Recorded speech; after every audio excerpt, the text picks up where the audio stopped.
কোজাগরী লক্ষ্মী পুজোর দিন সকাল সকাল স্নান সেরে সদর দরজায় গঙ্গা জল ছিটিয়ে দেবেন। তারপর সদর দরজায় অর্থাৎ যেখান থেকে প্রথম প্রবেশ করছেন সেই দরজায় একটা সিঁদুরের স্বস্তিক চিহ্ন, তার মধ্যে হলুদের ফোঁটা দিয়ে দেবেন।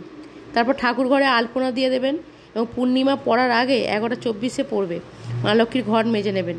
তারপর দেহশুদ্ধি, আসর শুদ্ধি, জলশুদ্ধি, পুষ্পশুদ্ধি করে নেবেন, নিয়ে পঞ্চদেবতার পুজো করে নেবেন। গণেশ, সূর্য, নারায়ণ, শিব, দুর্গাকে আগে পুজো করে নিয়ে তারপর লক্ষ্মী দেবীকে পূজা করা শুরু করবেন।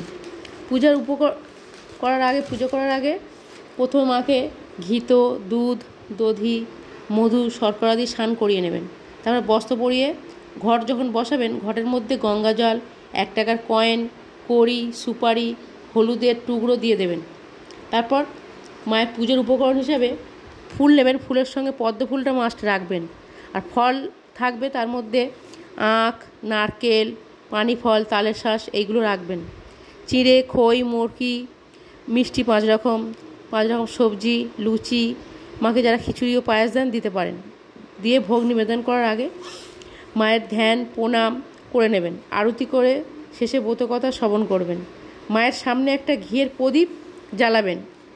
ঘিয়ের প্রদীপটা একটা গোবিন্দভোগ চালের বাটি রাখবেন, সেই গোবিন্দভোগ চালের ওপরে ঘিয়ের প্রদীপটা বসাবেন, উত্তর পূর্ব দিক করে বসাবেন। আর মায়ের ঘটের পাশে একটা পেতলের থালার মধ্যে একটি পান, 5টি সুপারি, কড়ি, দারচিনি, লবঙ্গ, এলাচ, হলুদের টুকরো একত্রে করে লাল কাপড়ে বেঁধে মায়ের কাছে রেখে দেবেন। মঙ্গল কামনা, মা কৃপা পাবেন।